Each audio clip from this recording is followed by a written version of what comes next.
Good day! Our marketing plan is for Graham Bites, a Filipino dessert made from layers of graham crackers, sweet cream, and toppings like mango, cookies, and Milo Malo. As our tagline says, maliit na kagat, malaking sarap. It's known for being soft, sweet, and affordable, which is why many people love it. Our goal is to promote Graham Bites to students, young adults, and families. We want to increase awareness, attract new customers, and build a loyal customer base. We'll do this by offering different flavors, keeping prices student friendly, and using social media to reach our market. We'll also focus on better packaging, consistent taste, and good customer service to build trust and encourage repeat purchases. Overall, this plan will help Bring Amazing Bites grow sales and stand out in the competitive dessert market. So, good day everyone. I am Marian Jubel Jane Rubio and I am going to discuss the situation analysis. So, this SWOT analysis shows that the product has strong potential because it is affordable, easy to prepare, and popular among Filipinos. Its customizable flavors and no-bake process make it more convenient for small business and beginners. However, weaknesses such as short shelf life and the need for refrigeration may affect storage and delivery. But despite these challenges, opportunities like social media promotion, online selling, and introducing new flavors can help business grow and attract more customers. And then, the business must also stay competitive despite rising ingredient costs and changing customer preferences. That's all for my part. Good morning, ma'am. My name is Rene Sebastian T. Lagamon, and this is my part of the report. Target market demographic. The target market includes students, young adults, office workers, and families. Most customers are aged 5 years old and above. They have limited budget, especially students, which is why affordable pricing is important. Psychographic. These customers enjoy sweet foods and like trying new and trendy desserts. They are active on social media and are influenced by what they see online. They also prefer convenient and ready to eat snacks. Customer needs. Customers want a dessert that is affordable, delicious, and satisfying.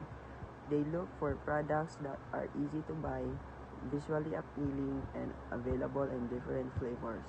They also value good quality and clean packaging. Marketing objectives: to increase sales by 20% within 3 months, to attract more customers through on social media promotion, to introduce at least 2 new flavors, to build customer loyalty and repeat purchases. The marketing strategies for Graham Amazing Bites focus on four key areas to attract students, young adults, families, and other customers. Ang 4 P's, which is nadiriya ang product, price, place, and promotion. So for marketing strategies, mag-una ta sa product strategy. So the brand offers 3 flavors, which is ang Milo Malos, Mango, and Cookies and Cream. So these are designed to be visually appealing, high quality, and easy to eat Graham bars. Price strategy. To cater to budget-conscious customers like student, each 2.5 by 5-inch bar is priced affordably at 30. The plan also includes using discounts and bundle offers to encourage larger purchases. Place strategy. Sales will be conducted directly in schools, offices, and nearby communities. In addition, ang among business magamit po siya o Facebook and other social media platform. Promotion strategy. Focus in social media engagement by posting photos, videos, and customers' feedback. Promotion like buy one, get one for the first 15 customers, and word of mouth will be used to build initial excitement. So, action plan. The business will start by preparing the product and make sure the packaging is clean and attractive. Their product will be promoted through social media using apparel photos and video to attract customers. Selling will be done in school, office, and nearby communities to reach more buyers. Promo offers such as discount and bundle deals will also be used to increase sales and encourage customers to try the product. And next is evaluation and control. The business will monitor sales daily and weekly to check performance. Customer feedback will be collected to improve the product and service. Social media engagement such as like, shares, and comments will also be tracked. If sales are low, change is pricing, promotion, or product. Flavors will be made. Regular evolution will help and business adjust strategies and continue to growth success.